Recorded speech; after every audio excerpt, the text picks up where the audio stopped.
असताना तो वर्गीकरण सध्या सुरू आहे. तुमचं त्याला पाठिंबा आहे का? मुख्यमंत्री बदल कमिटी आहे त्यांच्याकडून तो अहवाल स्वीकारला, आरबीआयचा पाठिंबा आहे? नाही, एक तर शेड्यूल कास्टचं जे वर्गीकरण आहे त्याला सुप्रीम कोर्टाचा सुरुवातीला विरोध होता. महाराष्ट्रामध्ये शेड्यूल कास्टच्या 59 जाती आहेत आणि ऑल इंडियामध्ये 1200 जाती आहेत. त्यामुळे सुप्रीम कोर्टाने जसं सांगितलं होतं की अशा पद्धतीचं हे कॅटेगरायझेशन करता येणार नाही, पण सगळ्या जातींना न्याय मिळाला पाहिजे अशी भूमिका नक्कीच आमच्या पक्षाची आहे. त्यामुळं एक तर त्यामध्ये वर्गीकरण करायला काय हरकत नाही अशी भूमिका आता सुप्रीम कोर्टाने घेतलेली आहे.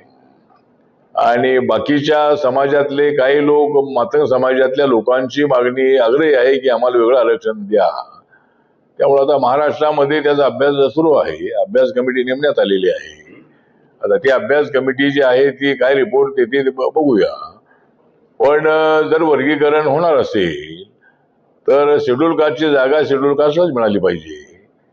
जर समजा बौद्ध समाजाला जास्त आरक्षणाचा फायदा झाला ही गोष्ट खरी आहे आणि मातंग समाजाला त्याचं नुकसान झालेलं आहे. त्याचं कारण हे आहे की शिक्षणामध्ये बौद्ध समाज अत्यंत पुढे गेलेला आहे आणि मातंग समाजामध्ये शिक्षणाचं प्रमाण कमी होतं.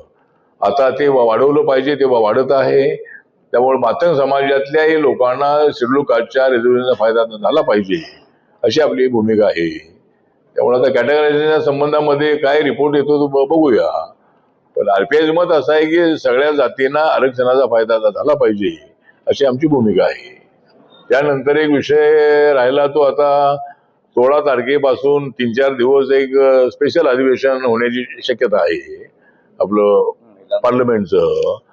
आणि आता महिलांच्यासाठी जवळजवळ 273 जागा ज्या आहेत या 273 जागा वाढवण्याचं जे बिल आहे हे बिल पार्लमेंटमध्ये येणार आहे.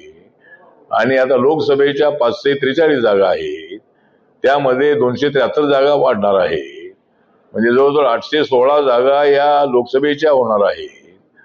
आणि त्यानंतर महिलांच्यासाठी 273 जागा त्यामध्ये 33.4% प्रमाणे 273 जागा महिलांच्यासाठी मिळणार आहे.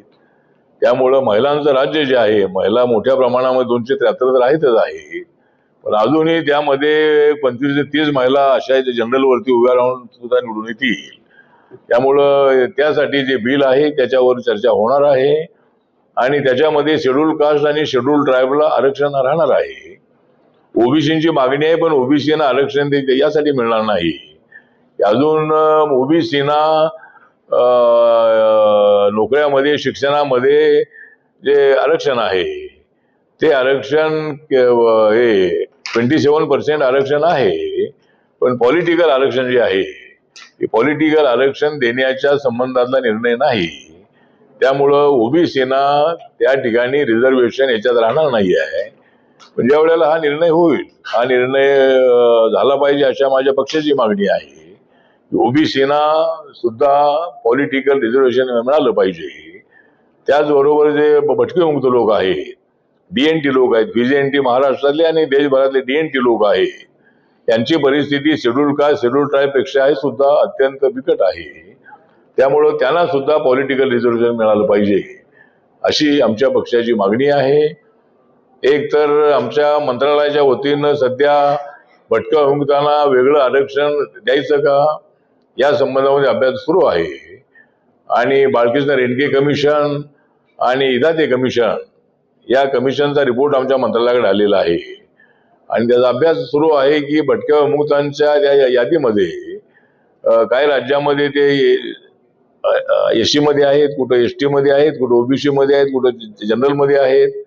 त्यांना एकत्रितपणे आरक्षण कसं द्यायचं त्याचा अभ्यास सुरू आहे. तर त्यांच्यासाठी जर 7-8% वगैरे आरक्षण देता आलं तर त्याचा रिपोर्ट ज्यावेळेला येईल त्यावेळेला त्याचा निर्णय होईल. पण भटक्या विमुक्तांना न्याय मिळाला पाहिजे ही भूमिका माझ्या पक्षाची आहे आणि मी सामाजिक न्याय खात्याचा राज्यमंत्री म्हणूनही मी त्यांना मदत करण्यासाठी माझा प्रयत्न सुरू आहे. मध्यंतरी लिंगायत समाजाचे मनोहर धोंडे हे मला दिल्लीला भेटले होते आणि लिंगायत समाजाला सुद्धा ओबीसी मध्ये घ्या अशी त्यांची मागणी आहे. लिंगायत समाज हा काही राज्यामध्ये ओबीसी मध्ये आहे, तर महाराष्ट्रामधला सुद्धा जो ओबीसीचा समाज आपला लिंगायत समाज आहे, त्या लिंगायत समाजाला ओबीसी मध्ये घेण्याची त्यांची मागणी आहे आणि राज्य सरकारनी तशी शिफारस करावी. कारण आमच्या मंत्रालयाकडे राज्यांनी शिफारस केल्याशिवाय कुठल्या जातीला त्याच्यामध्ये घ्यायचं, तर त्यामध्ये मनोज धोंडेने असा रिपोर्ट दिलेला आहे की लिंगायत समाजामधल्या काही जाती ज्या सब जाती आहेत त्या ओबीसी मध्ये आहे, काही जाती राहिलेल्या आहे. तर त्या जर महाराष्ट्र सरकारने आमच्याकडे जर तशी शिफारस केली तर नक्की त्याचा आम्ही विचार करू. तर तशी राज्य सरकारच्या शिफारशीशिवाय आम्हाला केंद्रामध्ये तसा निर्णय घेता येत नाही.